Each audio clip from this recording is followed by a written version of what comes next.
Hello दोस्तों, आपको आज मैं कराने वाला हूँ कुछ सवाल। जैसे कि ये सब सवाल से ही आपको सीखना मिलेगा। अगर आप सवाल करेंगे ये सब, तभी आप ये सब क्वेश्चंस कर पाएंगे बच्चों। कौन से क्वेश्चन? जब मोशन ऑफ ब्लॉक्स होता है, जब कॉन्टेक्ट में होते हैं, जब स्ट्रिंग से बांध देते हैं, जब पुली पे लटका देते हैं, जब इंक्लाइन प्लेन पे रख देते हैं, तो बच्चों ये सब चीज़ें कैसे होते हैं वो तो आपने देखा ही। फोर्स लग रहा होगा सब पे, एक्सेलरेशन आ ही रहा होगा। लेकिन बच्चों इनको सोल्व करने के लिए आपको उसके लिए प्रैक्टिस करना होगा, और प्रैक्टिस करिएगा तभी सवाल एग्जाम में हो पाएगा। तो आज हम लोग क्वेश्चंस आपको बताने वाले हैं, और क्वेश्चंस अगर आप सीख लिए करना ना, तो आप भी खुद से कर पाइएगा। चलिए आपको मैं बताता हूँ, ठीक है? आसान है। ओके, यहाँ पे बच्चों आप देख सकते हैं, क्या देख सकते हैं? You can see here what here. Okay, motion of block, motion of block in contact.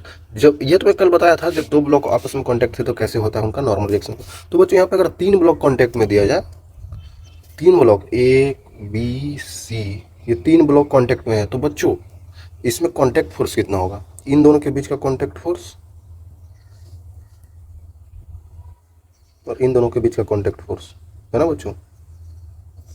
ये कांटेक्ट फोर्स मान लेते हैं कि इन दोनों के बीच का N1 होगा। नॉर्मल रिएक्शन को ही कांटेक्ट फोर्स बोल देते हैं, और इन दोनों के बीच का नॉर्मल रिएक्शन N2 होगा मान लेते हैं। जैसे दो ऑब्जेक्ट ऐसे सटा है, तो ये इस पे नॉर्मल रिएक्शन लगेगा, ये इस पे नॉर्मल रिएक्शन लगेगा, तो दोनों पे तो कांटेक्ट फोर्स लगेगा ही ना बच्चों। वही चीज़ हम आपको बता रहे हैं। तो पहला काम क्या होता है? पहला काम होता है चीज़ों को अलग अलग दिखाना, मतलब FBD बनाना। ठीक है, FBD बनाना मतलब कि फ्री बॉडी डायग्राम बच्चों। ओके, देखिए हम आपको बना के दिखाते हैं। एक ब्लॉक यहाँ पे ऐसे था छोटा सा, अरे यार क्या, एक ब्लॉक छोटा सा ऐसे बना दिए बच्चों। ब्लॉक सही से बन नहीं रहा है।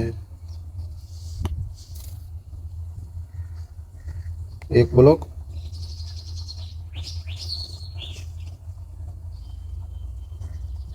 दूसरा ब्लॉक, और ये बच्चों बन जाओ बन जाओ बन जाओ, तीसरा ब्लॉक बना दिए। फाइनली मैंने कुछ कर दिया। ओके, चलिए बच्चों अब देखते हैं यहाँ पे क्या है। ये बच्चों इसका मास M1 है, एक मिनट, इसका मास M1 है, इसका मास M2 है, इसका मास बच्चों M3 है। इस पे बच्चों फोर्स यहाँ पे F लग रहा है, ठीक है? और ये सब बच्चों जमीन पे कांटेक्ट में थे पहले, ठीक है? तो कोई दिक्कत नहीं, मैंने जमीन पे यहाँ बना दिया। तो बच्चों इधर का जो नॉर्मल रिएक्शन इस पे लग रहा होगा, इस पे नॉर्मल रिएक्शन लग रहा होगा ना जमीन के द्वारा कुछ तो नॉर्मल रिएक्शन लग रहा होगा। ये जमीन इस ऑब्जेक्ट इस पे लगा रहा होगा, तो इसको हमें नहीं लेना है। क्यों नहीं लेना है?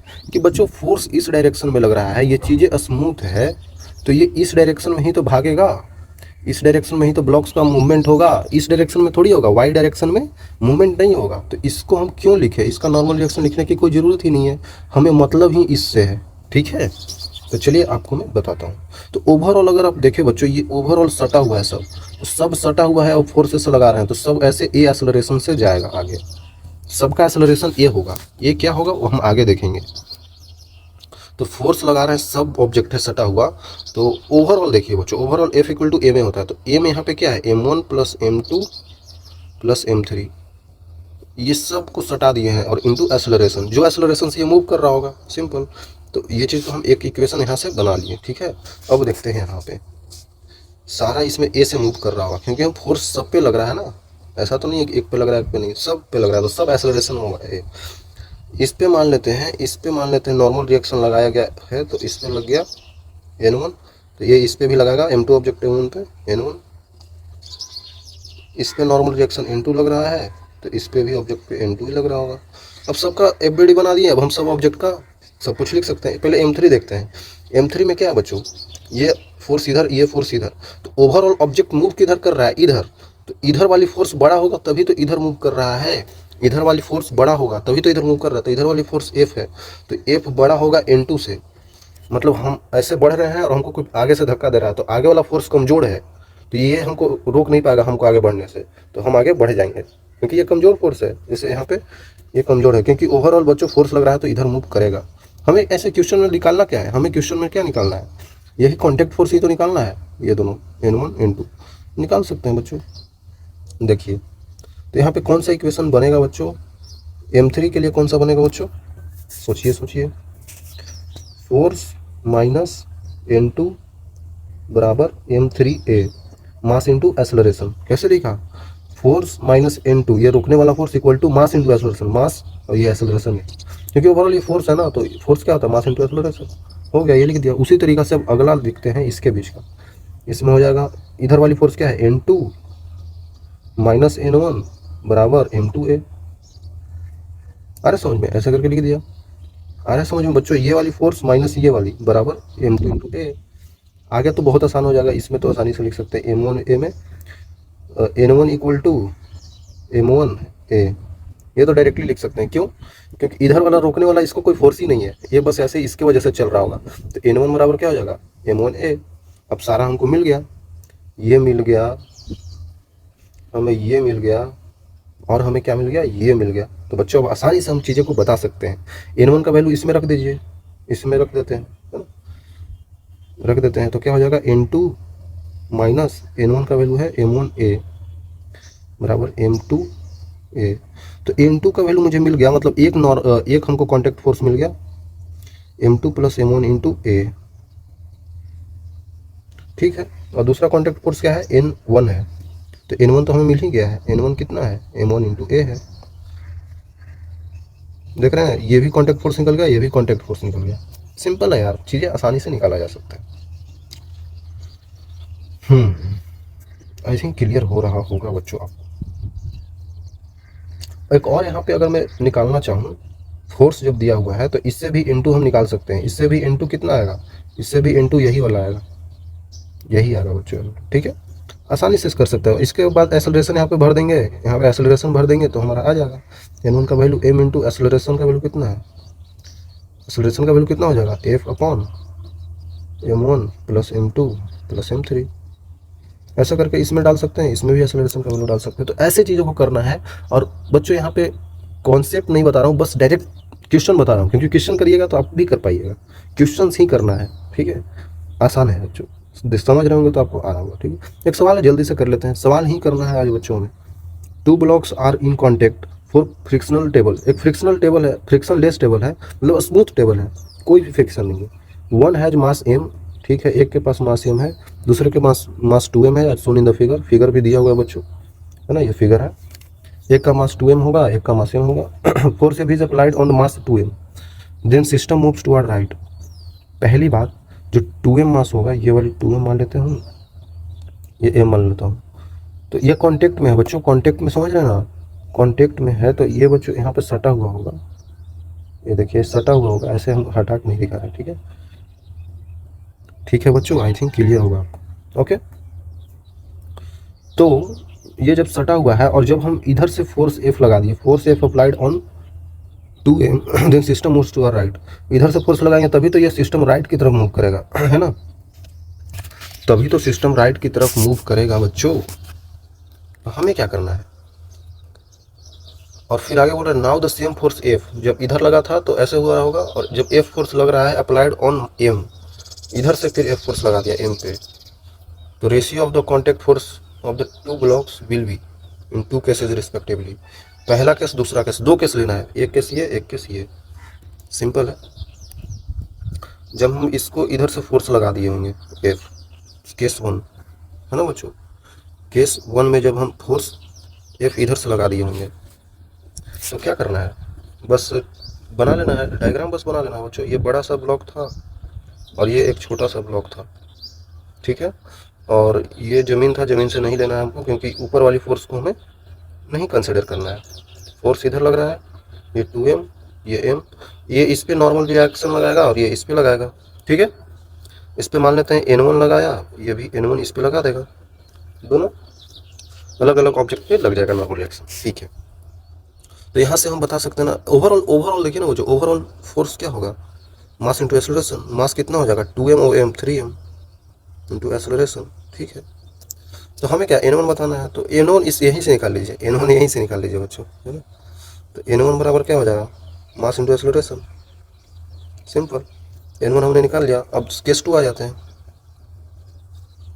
केस 2 किधर गया, केस 2 में क्या करना है, कुछ नहीं करना है, यहाँ पे भी सिमिलर, बड़ा सा ब्लॉक, मास का 2m है और इसका मास m है, ये ज़मीन है, और क्या करना है, कुछ नहीं करना है। इस पे नॉर्मल रिएक्शन, सॉरी, इस पे नॉर्मल रिएक्शन लग रहा होगा, इस पे लग रहा होगा, N2 मान लेते हैं। फोर्स इस बार इधर से लगाया गया, ध्यान से देखिए। F फोर्स तो 2m पे अप्लाई किया गया था, ये पहला केस था। दूसरा केस में F फोर्स अप्लाई किया गया है m पे, मतलब इधर से, अरे समझ में, इधर से F फोर्स लगा दिए हैं, तो क्या होगा, ओवरऑल चलेगा ना, overall F equal to 3ma हो जाएगा। और इस पे 2m पे क्या लगेगा, 2m पे बच्चों नॉर्मल रिएक्शन इधर की तरफ N2 equal to 2ma, N2 आ गया हमारे पास और N1 भी आ गया हमारे पास। तो रेशियो ऑफ फोर्सेज, पहला केस दूसरा, N1 अपॉन N2 कितना हो जाएगा, N1 अपॉन N2 कितना हो जाएगा, 1/2 हो जाएगा। ठीक है, 1/2 हो जाएगा, यही आंसर हो जाएगा बच्चों, 1:2, आसान है। ठीक है, चलिए आगे और चीज़ें आपको मैं बताता हूँ। ठीक है, ये भी क्वेश्चन की तरह ही है, फिर से इन टेंशन इसमें बताना है, व्हाट इज टेंशन, टेंशन कितना होगा बता सकते हैं। कह रहे कि motion of block connected by massless string, massless string से अगर कनेक्टेड हो, सारा चीज़ें, सारे क्वेश्चन से बच्चों एक ही कॉन्सेप्ट होता है, वही मैं कर रहा हूँ। देखिए फिर से मैं कर कह रहा हूँ, ओवरऑल देखिए बच्चों, ये तो टाइट ही तो होगा, जब इधर फोर्स लग रहा है तो ये टाइट हो जाएगा ना स्ट्रिंग, जब दो ब्लॉक कनेक्टेड हो किसी ऑब्जेक्ट से और इधर फोर्स लग रहा हो तो टेंशन आता है स्ट्रिंग में, मतलब वो टाइट हो जाता है। ठीक है, तो ये चीज़ आप देख सकते हैं, यहाँ पे फोर्स F लग रहा है। ठीक है, तो ओवरऑल बच्चों मूवमेंट जो होगा फोर्स की वजह से, तो F इक्वल टू ए में, मतलब m1 प्लस m2 इंटू ए डायरेक्ट ए एक्सेलरेशन ए हो गया होगा ना ओवरऑल, तो ऐसे लिख सकते हैं। बोलेंगे टेंशन क्यों नहीं लें, बच्चों टेंशन इसलिए नहीं लिए क्योंकि ओवरऑल हम देख रहे हैं, ओवरऑल देखें तो दो मास दिया हुआ है, दोनों एक्सेलरेशन से चल रहा है, तो force equal to mass into acceleration, tension की कंसीडर करने की जरूरत ही नहीं है। ठीक है, तो देख लेते हैं और चीज़। तो बच्चों टेंशन हमें बताना है, तो पहली हम काम क्या करेंगे, पहला हम m1 को ड्रॉ कर लेते हैं, m1 ये है और दूसरा हमारे पास m2 ये। ठीक है, m1 जैसे टेंशन इधर है तो ये खींच रहा होगा अपने तरफ, टेंशन अपने तरफ खींचता है बच्चों, है ना, टेंशन अपने तरफ खींचता है, तो इसको इधर की तरफ खींच रहा मिल रहा होगा, इसको इधर की तरफ कोई टेंशन फोर्स खींच रहा होगा, इस पर फोर्स F लग ही रहा है, ओवरऑल ए एक्सेलरेशन से चल ही रहा है। ठीक है, ये ए ब्लॉक है, ये बी ब्लॉक है, निकाल सकते हैं बच्चों। देखिए हम बार बार बता रहे हैं, इधर वाली फोर्स हम mg m2g और ऊपर नॉर्मल क्यों नहीं कंसिडर कर रहे हैं, क्योंकि बच्चों इसको जरूरत ही नहीं है, कहीं पे इक्वेशन बनाने में इसकी जरूरत ही नहीं पड़ रही, पड़ेगी तो हम लिखेंगे, अभी नहीं पड़ रही है। ठीक है, तो ओवरऑल मूवमेंट इस डायरेक्शन में हो रहा है, फोर्स ज़्यादा होगा T1 से, तभी तो इधर मूव कर रहा है इस डायरेक्शन में, तो फोर्स माइनस T1 बराबर m2 इंटू ए। आप भी सीख लीजिए इक्वेशन बनाना ऐसे बच्चों, है ना। इसमें क्या लिख देंगे, टेंशन इधर लग रहा है इधर की डायरेक्शन में, तो tension equal to m1 into a, और कोई फोर्स ही नहीं है, सिंपल। तो टेंशन जो T1 था यही तो T1 था, यही तो T1 था, तो यहाँ सब हम लिख सकते हैं force equal to m2a plus T1 इधर चला जाएगा m1a, तो टेंशन हमारे पास आ गया m1 plus m2 into a, simple है यार। और फिर ए का वैल्यू हम अगर रख दें यहाँ पे तो आसानी से मिल जाएगा tension, m1 plus m2 into F upon m1 plus m2। ऐसा क्यों आ रहा है, और दोनों कट जाएगा तो फोर्स ही टेंशन के बराबर हो जाएगा, अगर दोनों कट जाएगा तो फोर्स ही टेंशन के बराबर हो जाएगा, मतलब टेंशन भी यही है, टेंशन भी यही है, m1 प्लस m2 इंटू ए, है ना बच्चों, वही है। क्योंकि बच्चों देखिए ये अपने तरफ खींच रहा है ना, तो फोर्स के अपोजिट डायरेक्शन में उतना ही फोर्स ये लगा रहा होगा, है ना, उतना ही फोर्स ये लगा रहा होगा। ओके, आसान हो चुका, आसान है, आई थिंक क्लियर होगा। ठीक है, चलिए आगे चलते हैं, ऐसे चीज़ों को बनाना है बस, और कुछ नहीं करना। अच्छा अब 3 ब्लॉक दे दिया, 3 ब्लॉक दे दिया तो फिर डरना थोड़ी है, सिमिलर चीज़ें ही करते रहना है। ओवरऑल फोर्स इधर की तरफ लग रहा है, ठीक है, हम पहले m1 यहाँ पर ड्रॉ कर लेते हैं, फिर यहाँ पे हम लोग m2 ड्रॉ करते हैं, फिर यहाँ पे बड़ा सा हम लोग m3 ड्रॉ करते हैं। देखिए चीज़ें जल्दी जल्दी से करना होगा आपको बच्चों, है ना। इधर फोर्स F लग रहा है, तो ये T1 इधर अपने तरफ खींच रहा होगा, ये अपने तरफ, ये अपने तरफ, ये अपने तरफ, तो इस पे खिंचाव हो रहा होगा T1 का, इस पे खिंचाव हो रहा है T1 का, इधर खींच रहा होगा T2 से, ये भी इधर खींच रहा होगा T2 से। ठीक है, ABC ब्लॉक है। ओवरऑल फिर से वही एक्सेलरेशन सबका यही हो जाएगा, क्योंकि टेंशन है स्ट्रिंग में, तो ए हो जाएगा, ए हो जाएगा, ए हो जाएगा। ये एक्सेलरेशन से इधर मूव कर रहा होगा। ओवरऑल देखें तो एफ इक्वल टू ए में लगा सकते हैं m1 plus m2 plus m3 into ए, है ना बच्चों, सिंपल है। फिर से वही इक्वेशन जल्दी जल्दी से लिख लेते हैं। फोर्स माइनस T1 बराबर m1 इंटू ए, यहाँ पे T1 माइनस T2 बराबर m2 इंटू ए। देख रहे कितना भी ब्लॉक दे देगा तो आप लिख सकते हैं T2 इक्वल टू क्या हो जाएगा m3 इंटू ए। ऐसे करके जल्दी जल्दी इक्वेशन बना लेना है, ठीक है। हमने बना लिया, हमको T1 T2 यहाँ पे बताना होगा। T1 इक्वल टू वाट और T2 equal to what, tension force कितना होगा बता सकते हैं। T2 को यहाँ पे रख देते हैं, है ना बच्चों, तो कितना हो जाएगा T1 equal to m2 plus m3 into a. T1 आ गया हमारे पास, T1 आ गया तो फिर हम यहाँ से T2 भी लिख सकते हैं, T2 भी लिख सकते हैं बच्चों। T2 कितना, सॉरी T2 तो हमें पता ही है, T2 तो हमें पता ही है बच्चों, T2 तो हमें पता ही है, यही तो है T2 m3 इंटू ए। तो T1 T2 हमने निकाल लिया। ए का वैल्यू अगर हम रखना चाहे तो रख सकते हैं, मतलब T1 का वैल्यू में अगर रखें तो m2 प्लस m3 इंटू ए का वैल्यू कितना है बच्चों, force upon m1 plus m2 plus m3, ऐसे करके हम बना सकते हैं। फिर T2 का value m3f upon m1 plus m2 plus m3। देख रहे हैं चीज़ें आसान है यार, ऐसे करेंगे तो आपको आसान लगेगा और जल्दी से कर पाएंगे, ठीक है। समझ रहे होंगे बच्चों आप, मेरे को पता है आसान है। क्या बोल रहा है कि motion of connected blocks over a pulley. ये पुली मतलब होता है चक्री, ऐसे गोल चक्री होता है। यहाँ पे ऐसे पुराने ज़माने में जब हम कुआं से पानी नहीं निकालते थे बच्चों, ऐसे करके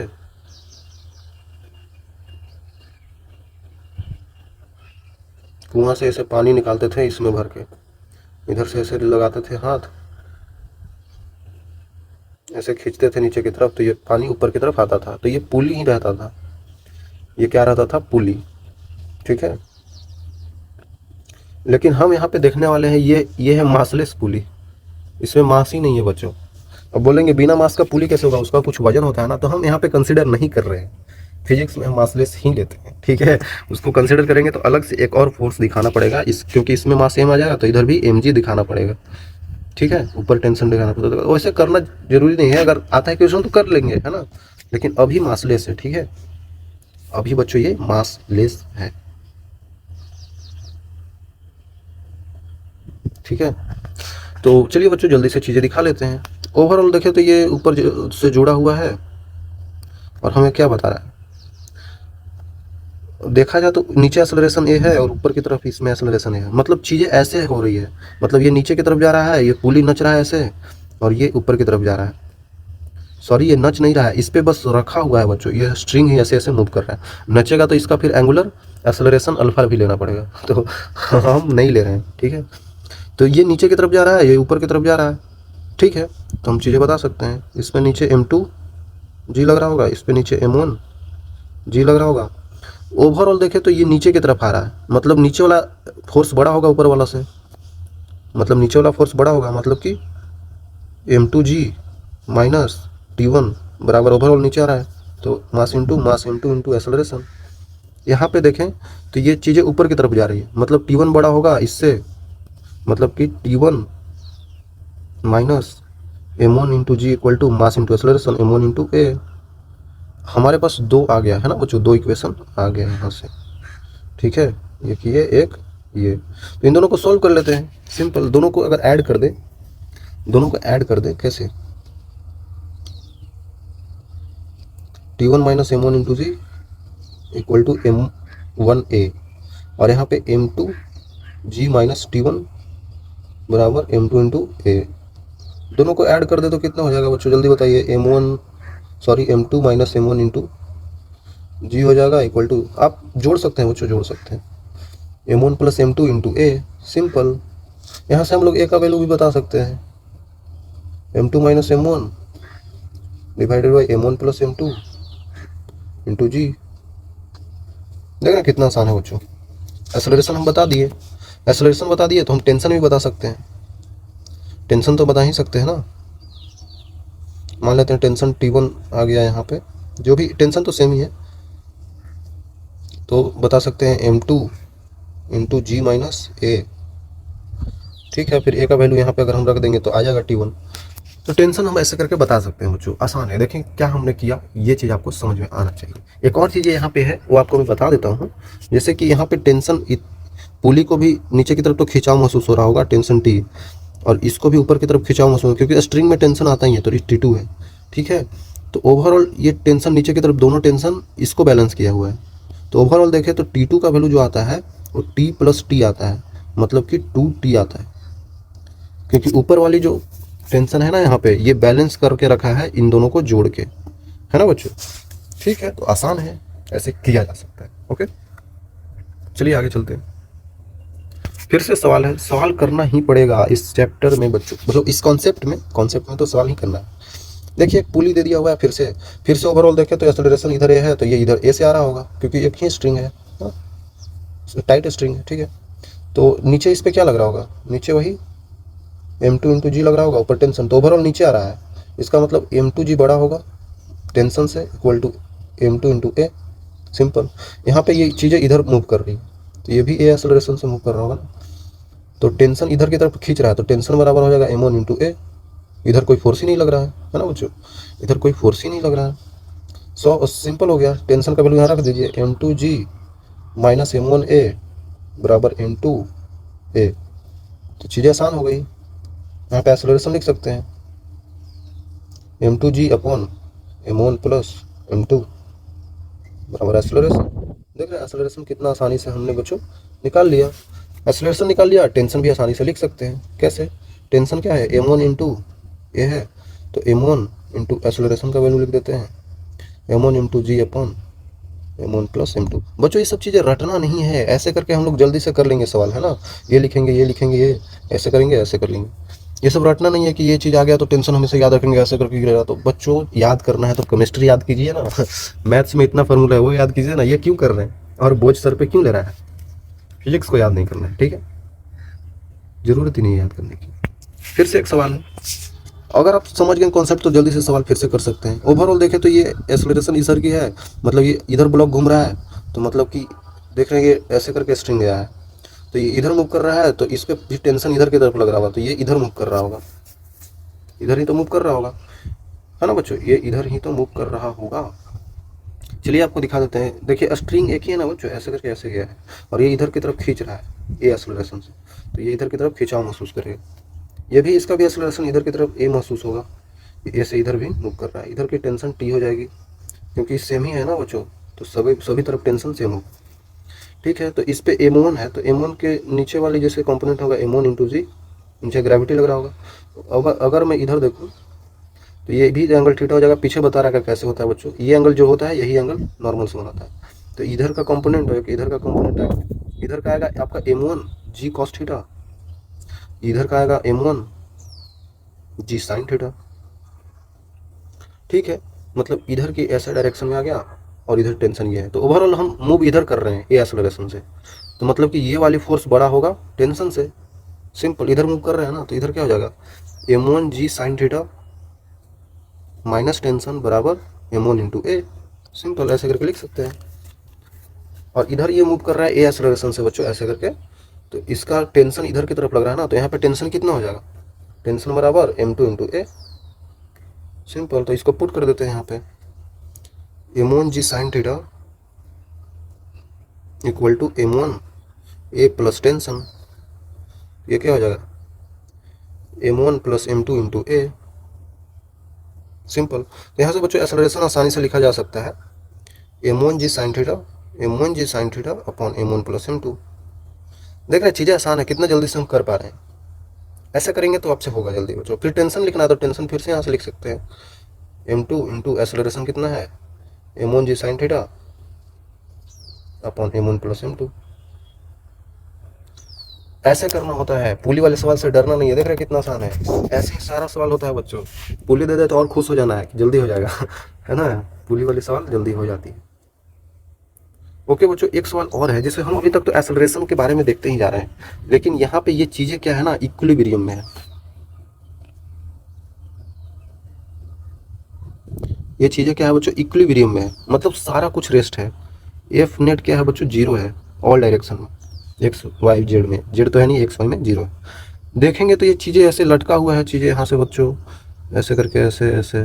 तो इसमें एक सवाल में बोला जाता है ना, ये सवाल तो हर टीचर कराते हैं, जो भी पढ़ाएंगे आपको ना, ये चीज़ें तो सब लोग कराते हैं, क्योंकि ये कॉमन सवाल हो जाता है। देखिए यहाँ पे सारा टेंशन बताना है, T1 T2 T3 T4 और T5, बहुत बड़ा सवाल हो जाता है। ये सारा टेंशन कितना होगा, ठीक है, बता सकते हैं। दो मेथड है इसका बनाने का, वो तो आप समझ ही रहे होंगे। पहले तो यहाँ पे ऐसे लग रहा होगा ऊपर की तरफ, इसको पे टेंशन T लग रहा होगा, नीचे तो 20G लग रहा होगा। तो ये वाली तो ठीक है, यहाँ पे टेंशन का वैल्यू हो जाएगा 20G। ये तो हम पहला चीज़ तो बता दिए, हमें टी भी नहीं बताना, हमें T1 T2 T3 T4 निकालना है, T5। यहाँ पे भी ये ऐसे इधर की तरफ खींचा जा रहा होगा, ये इधर की तरफ खींचा जा रहा होगा, T2 से, ये T1 से। इस पॉइंट को अगर हम देखें बच्चों, इस पॉइंट को देखें तो इधर की तरफ खींचे वाला फोर्स है, इधर की तरफ एक टेंशन खींचने वाला फोर्स है, ठीक है। आपको आसान मेथड से बताता हूँ, एक लामिस थ्योरम नहीं बताया था, T1/sin θ1 ऐसा करके, उससे भी कर सकते हैं, बट उससे आपको थोड़ा सा दिक्कत होगा क्योंकि ट्रिगोनोमेट्री का यूज हो जाता है। तो चलिए आपको मैं आसानी से ही बताता हूँ। ये मान लेते हैं कि ऐसे निकाल देते हैं, हमने ऐसे बना दिया, ऐसे करके हमने एक ड्रॉ कर दिया, स्ट्रेट लाइन जो है, तो ये ओवरऑल 90 डिग्री बनाता है। ये कितना है बच्चों, ये 60 है। ऐसे अगर यहाँ पे भी परपेंडिकुलर ड्रॉ कर दें,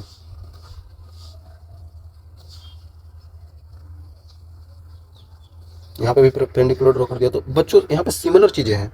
यहाँ पे परपेंडिकुलर तो ये 30 हो जाएगा, ये 30 हो जाएगा, क्योंकि ये बच्चों ओवरऑल अगर मैंने ऐसे ड्रॉ किया तो ओवरऑल 90 होगा, तो ये 30 और ये इधर 60 हो जाएगा, है ना। चीज़ें सिमिलर टाइप का है, तो ओवरऑल 60 था, तो ये हो जाएगा 30 और ये हो जाएगा 60, ठीक है। आई थिंक क्लियर हो रहा होगा। तो बच्चों अगर मैं देखूँ तो टेंशन हमारे पास यहाँ पे ये वाली चीज़ निकाल ली हूँ, 20G आ रहा है।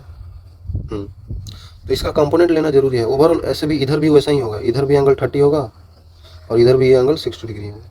तो कंपोनेंट ले सकते हैं आप लोग, कंपोनेंट ले सकते हैं आप लोग बच्चों। T1 का cos 30 ये वाली आ जाएगी, T2 का cos 30 ये वाली आ जाएगी, दोनों समझिए ना, ये 30 है, तो T2 cos थीटा और ये T1 cos थीटा, दोनों सिमिलर ही ऊपर की तरफ आएगा, दोनों ऊपर की तरफ ही आएगा, T2 cos 30 और ये हो जाएगा T1 cos 30, और इधर आ जाएगा साइन वाला T2 sin 30, इधर आ जाएगा T1 sin 30। आ रहा है बच्चों समझ में? बच्चों ये हम 30 का ले रहे हैं कंपोनेंट, ऐसे cos थीटा इधर, तो इधर आ जाएगा साइन वाला। ये 60 छोड़ दीजिए, अगर 60 से लेते तो cos वाला लिखते, लेकिन 30 को ले रहे हैं तो इधर लिखेंगे cos वाला, इधर लिखेंगे साइन वाला, ठीक है। तो अब चीज़ें सब एक्स वाई डायरेक्शन में आ गए, सबको इक्वेट कर दीजिए। इक्विलिब्रियम में तो वही होता है, ऊपर वाला सब फोर्स इक्वल टू ये नीचे वाला सब फोर्स, इधर वाला इक्वल टू इधर वाला। अब इधर वाला देखें, ये दोनों को इक्वेट करेंगे, ये इसको sin 30 कट जाएगा, तो T1 T2 के बराबर आ गया।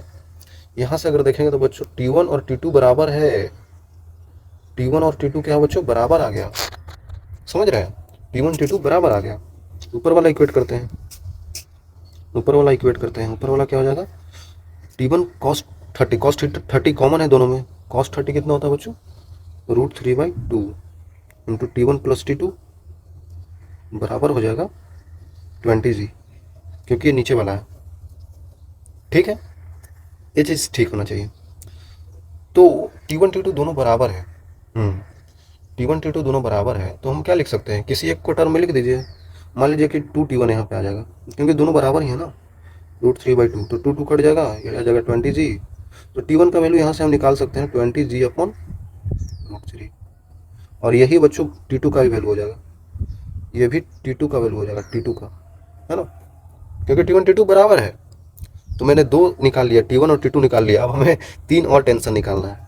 तो दिमाग में भी बहुत टेंशन हो रहा होगा आपको, क्योंकि ये है टेंशन देने वाला सवाल, इधर की तरफ लग रहा होगा। देखिए बच्चों, ये टेंशन अपनी तरफ खींचता है ना, तो ये T1 यहाँ पे भी एक्ट कर रहा होगा, T1, और ये T2 यहाँ पे भी एक्ट कर रहा होगा, ठीक है। तो सी पॉइंट को पहले हम देख लेते हैं, बच्चों, है ना। ओके, सी पॉइंट को चलिए आगे ले चलते हैं, सी पॉइंट को आगे ले चलते हैं। ओके, उसको कॉपी कर लेते हैं और आगे आपको और चीज़ें बता देते हैं।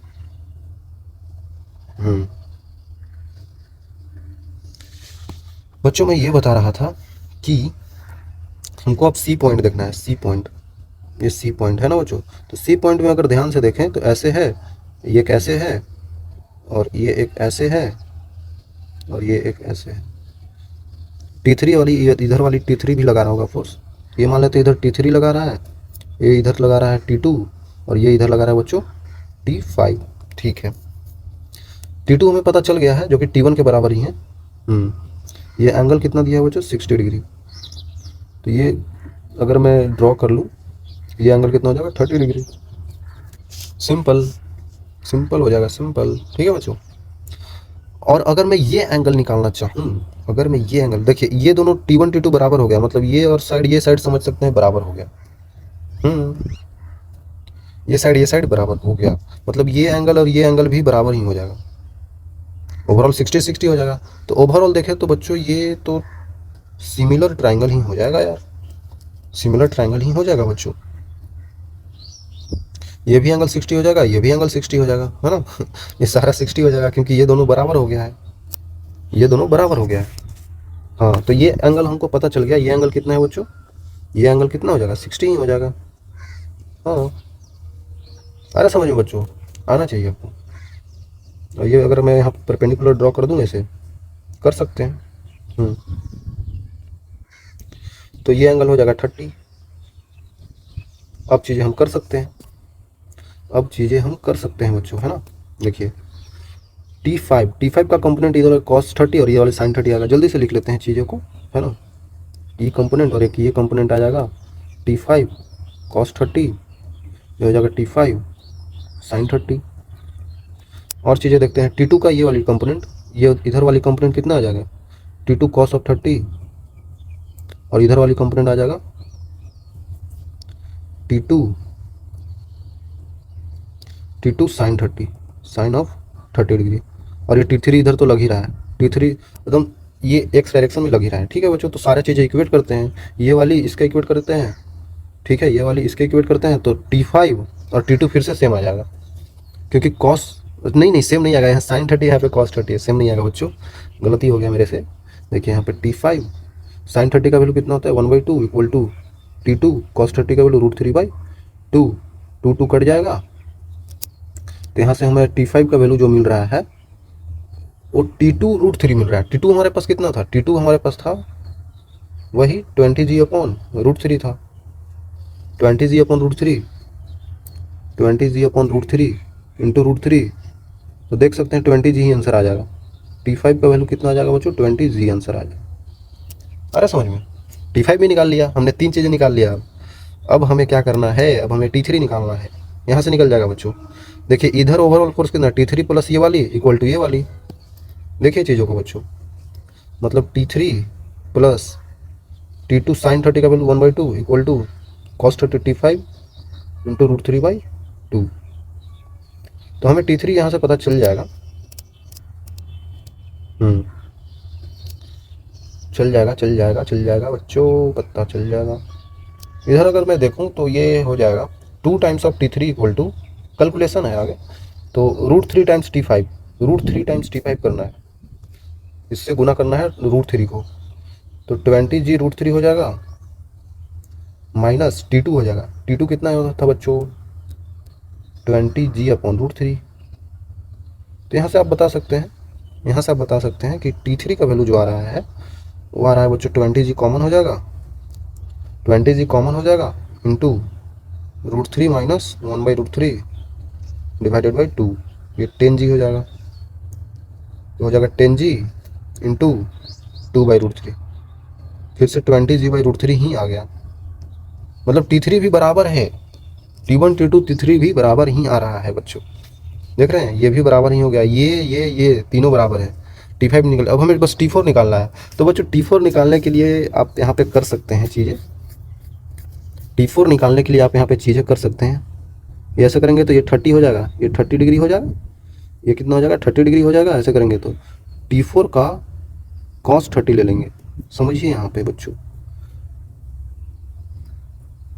एंगल एंगल 30 हो जाएगा ना, इधर T4 लग रहा है, इधर हो जाएगा T4 cos 30 डिग्री, और इधर वाला कंपोनेंट एक ये T3 आ रहा था, इधर वाला T3 आ रहा था ना बच्चों। तो ये भी सिमिलर की तरह ही हो जाएगा। इसका भी कंपोनेंट एक T1 का भी कंपोनेंट इस डायरेक्शन में आएगा, ये भी एंगल 30 होगा तो ये भी एंगल 30 होगा। इधर T1 का एक कंपोनेंट इधर आएगा, एक इधर आएगा, तो इधर वाला कॉस इधर वाला साइन, मतलब T4 cos 30 का वैल्यू आ जाएगा, ये किसके इक्वल हो जाएगा, T3 प्लस T1 T1 बच्चों, ये T1 इधर है ना, तो cos 60 हो जाएगा उधर। हाँ, साइन 30 भी लिख सकते हैं, कोई दिक्कत नहीं, ठीक है। तो ये दोनों को इक्वेट कर लेंगे, इसको और इसको, तो आपको आंसर मिल जाता है। ठीक है बच्चों, अब बस इक्वेट करना है, आंसर ले लेना है। तो देख रहे हैं बच्चों, ये इक्विलिब्रियम का सवाल था, ये काफ़ी सब लोग कराते हैं, ये सब लोग कराते हैं। तो ये भी निकल गया, ये भी निकल गया, अब T4 भी आप निकाल लेंगे, है ना, ऐसे करके चीज़ें निकलती हैं यहाँ पे। ओके, चलिए आगे देखते हैं। एक और सवाल कर लेते हैं बच्चों, आसान सा सवाल है, ये भी कर लिया जाता है।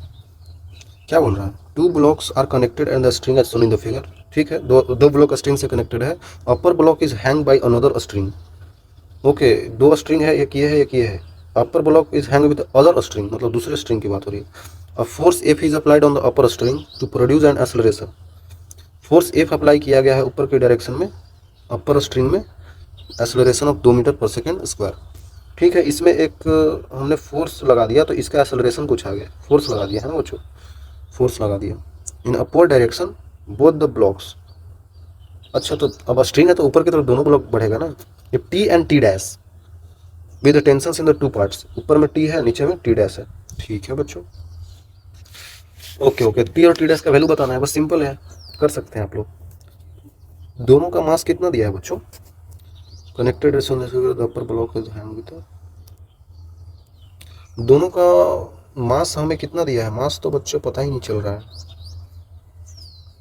ब्लॉक का मास कितना है ब्लॉक का मास मान लेते हैं, अब अपने हिसाब से मानना पड़ेगा, अब दिया ही नहीं है तो, क्वेश्चन में दिया ही नहीं है तो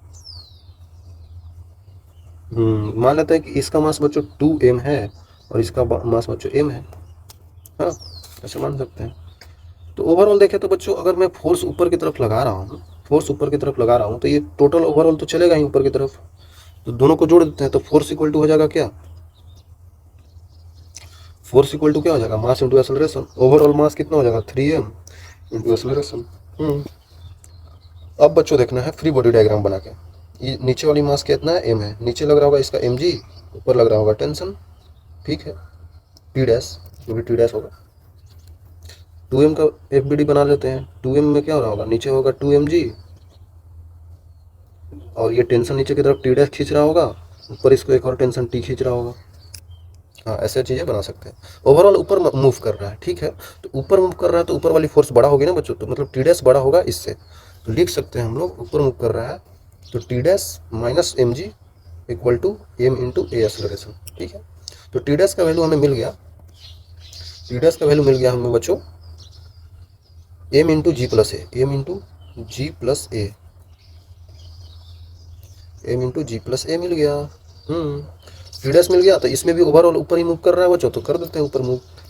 तो ऊपर मूव करने के लिए क्या होना चाहिए, टेंशन T लग रहा होगा ऊपर, tension T minus 2mg minus T dash बराबर 2ma।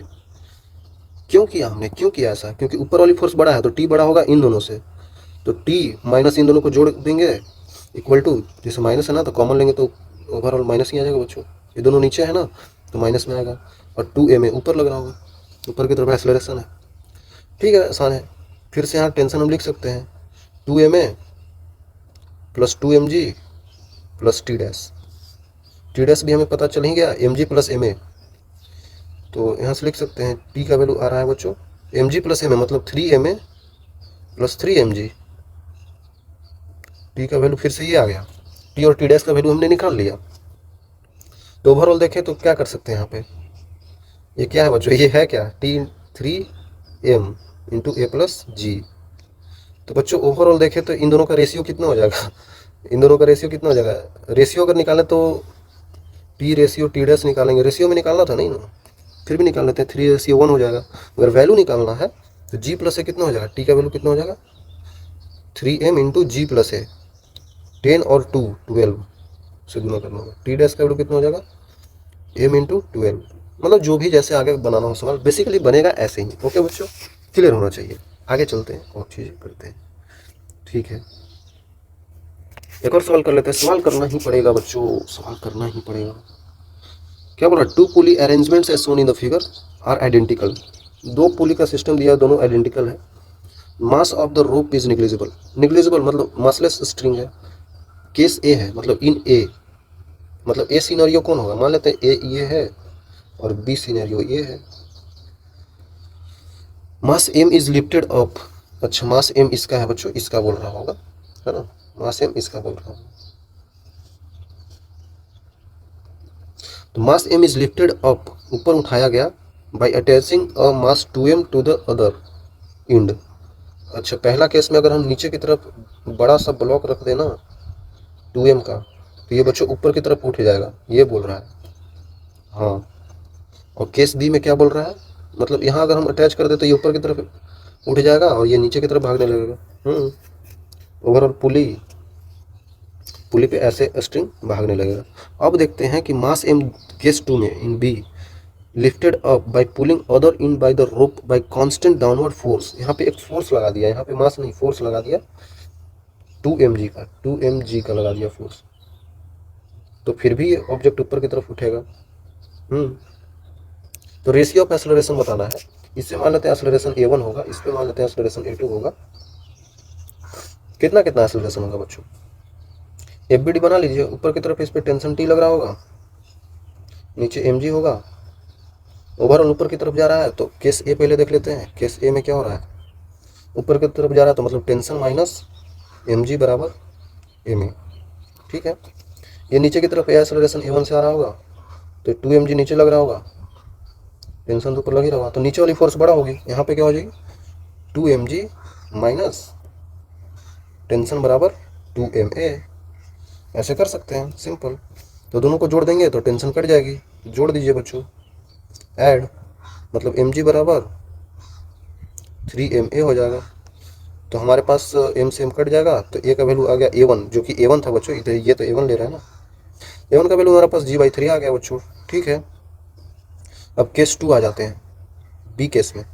बी केस में भी देख लेते हैं बच्चों, देख लेते हैं a2 एक्सेलरेशन से फिर से वही काम करना है यहाँ पे, है ना बच्चों। यहाँ पे नीचे mg लग रहा होगा,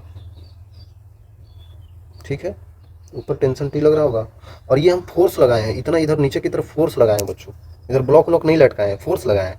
तो फोर्स लगाए हैं तो ऊपर की तरफ टेंशन T तो लगे होगा, तो ये टेंशन इसी फोर्स के बराबर हो जाएगा, है ना, टेंशन इसी फोर्स के बराबर हो जाएगा। नीचे की तरफ हमने फोर्स लगाया, ठीक है ना, फोर्स लगाया है, आ रहा समझ में, हमने फोर्स लगाया है, इसे ब्लॉक टांगे नहीं है कि उसका कुछ एक्सेलरेशन, तो नीचे की तरफ फोर्स लगाया है तो यहाँ पे टेंशन ही 2mg के बराबर हो जाएगा, ठीक है बच्चों। कुछ ब्लॉक रहता तब तो उसका एक्सेलरेशन लेते ना, यहाँ पे ब्लॉक था लेकिन यहाँ पे फोर्स लगाया तो हमने बस फोर्स से खींच दिया, हाथ से खींच दिया तो टेंशन आ जाएगी इतना, तो इधर एक्सेलरेशन निकाल सकते हैं हम लोग। इधर कितना हो जाएगा, ऊपर की तरफ टेंशन माइनस mg बराबर ma2 मतलब सेकेंड एक्सेलरेशन, तो टेंशन का वैल्यू रख देते हैं तो 2mg माइनस mg बराबर ma2, तो mg इक्वल टू ma2 आ जाएगा, mm कट जाएगा तो एक्सेलरेशन a2 का वैल्यू g आ जाएगा। तो हमें पूछ रहा था a1/a2, a1/a2 कितना हो जाएगा बच्चों, हो जाएगा 1/3 रेशियो। अरे समझ में, ऐसे चीज़ें करना है बच्चों, आसान है, किया जा सकता है, ठीक है। चलिए आगे देखते हैं। ओके बच्चों, अब यहाँ तक आने के लिए बड़ा वाला ठांकू, ठीक है बच्चों। सवाल करते रहना है, सवाल करिएगा तभी एग्जाम में होगा, ओके, आसान है। तब तक के लिए ओके।